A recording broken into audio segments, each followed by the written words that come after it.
ఆంధ్రప్రదేశ్లో వైజాగ్లో అక్కడ ఎప్పుడో ఆంధ్రుల హక్కు విశాఖ ఉక్కు అని మన సోదరులు అక్కడ పోరాడి సాధించుకున్న విశాఖ ఉక్కు కర్మాగారాన్ని ఈరోజు 100% అమ్మేసే ప్రయత్నం చేస్తూ ఉన్నారు.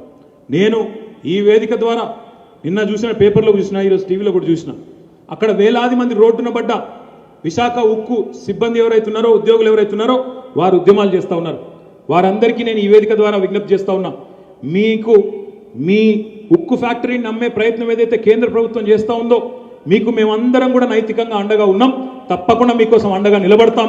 అవసరమైతే కేసీఆర్ గారి ఆశీర్వాదం తీసుకొని, కేసీఆర్ గారి అనుమతి తీసుకొని కొంతమంది అవసరమైతే వైజాగ్ కూడా వచ్చి ప్రత్యక్షంగా కూడా మద్దతు చెప్తామని చెప్పి కూడా ఈ సందర్భంగా విజ్ఞప్తి చేస్తూ ఉన్నాం. ఇదేదో విశాఖలో ఏదో జరిగితే నాకేదో లాభం అవుతుందని కాదు. ఎందుకు అంటే ఎప్పుడో పెద్దలు చెప్పారు, మొదలు వాళ్ళ వంతుకు వచ్చినప్పుడు అది మాది కాదు, మాకు సంబంధం లేదు అనుకుంటే తెల్లారి మన దగ్గరకు వస్తారు. ఇలా విశాఖ ఉక్కు అమ్ముతున్నారు, రేపు బిహెచ్ఎల్ అమ్ముతారు, ఎల్లుండి సింగరేణి అమ్ముతారు, ఆ తర్వాత రాష్ట్ర ప్రభుత్వం ఎందుకు వీటిని కూడా ప్రైవేటైజ్ చేయండి అంటారు, ఏమైనా చేస్తారు. కాబట్టి తప్పకుండా విశాఖ ఉక్కు కోసం, విశాఖ ఉక్కు ఫ్యాక్టరీని ప్రైవేట్ పరం కాకుండా చేయడం కోసం ఏదైతే అక్కడ మిత్రులు పోరాటం చేస్తూ ఉన్నారో మా అందరి తరఫున కూడా నైతికంగా వారికి కూడా మద్దతు, సంఘీభావం తెలియజేస్తూ వారి పోరాటంలో తప్పకుండా మేము కూడా వారితో పాటు కలిసి ఉంటాం. అదే రకంగా ప్రభుత్వ రంగ సంస్థల్ని అమ్మే క్రమంలో ఇక్కడ తెలంగాణలో ఏమైనా జరిగినా వారు కూడా మాతో కలిసి రావాలని చెప్పి కూడా కోరుతూ, విశాఖ ఉక్కు ఆంధ్రుల హక్కు అట చెప్పేదోళ్ళు మన కేటీఆర్. విశాఖ ఉక్కు ఆంధ్రుల హక్కు అని మన తెలంగాణ తీస్మార్క్ అని మాట్లాడుతున్నాడు. ఆంధ్రులని కుక్కలు అని తిట్టిన నాయకులు ఇల్లు ఇలా ఆంధ్రుల హక్కు గురించి మాట్లాడుతున్నారు. సేవకు ఇక్కడ నిజాం షుగర్ ఫ్యాక్టరీ అని ఒకటి ఉంటుంది, 3 యూనిట్లు ఉన్నాయి, 5,000 మంది ఎంప్లాయీస్ ఉంటారు, 55,000 మంది రైతులు దాని మీద ఆధారపడి ఉంటారు. ఇలా చెరుకులకు వెళ్ళి ఎథనాల్ తీస్తూ ఉన్నారు, ఎథనాల్ డిమాండ్ పెరుగుతూ ఉన్నది.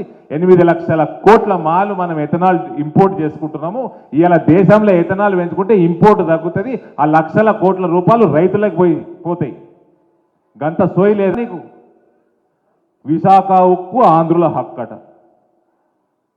దాన్ని మీ అయ్యా తెరిపిస్తా అన్నాడు 3 యూనిట్లని. ఉద్యమం మొత్తం తెరిపిస్తా, నేను నడిపిస్తా, గవర్నమెంట్ టేక్ ఓవర్ చేసుకుంటాం, 51% ప్రైవేటైజ్ అయింది, అది కూడా తీసుకుంటాం మేము అని చెప్పినోని మీ తీస్మార్కానివి. ఇవాళ అది ప్రైవేటైజ్, విశాఖ ఉక్కు కర్మాగారం ప్రైవేటైజ్ చేస్తుందన్న ఊహాగానాలు ఉన్నాయి అంతే. ఎవరు చెప్పలే ఇంకా ప్రైవేటైజ్ చేస్తామని. ఓ 10%, 20% డిస్ఇన్వెస్ట్మెంట్ చేస్తే చేస్తారేమో. ఈడ నువ్వు మీ అయ్య కలిసి పొద్దుస్తమానం మాట్లాడినరు నిజాం షుగర్ ఫ్యాక్టరీ తీసుకుంటామని. అది దాని గురించి మాట్లాడేది లేదు.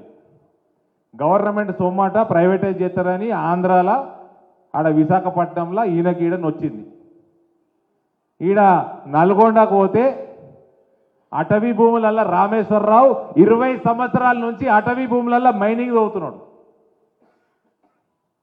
అది గవర్నమెంట్ సొమ్ము కాదా? నోటీసుల మీద నోటీసులు కేంద్రం ఇస్తుంటే దానికి రిప్లైలు కూడా ఇస్తలేరు.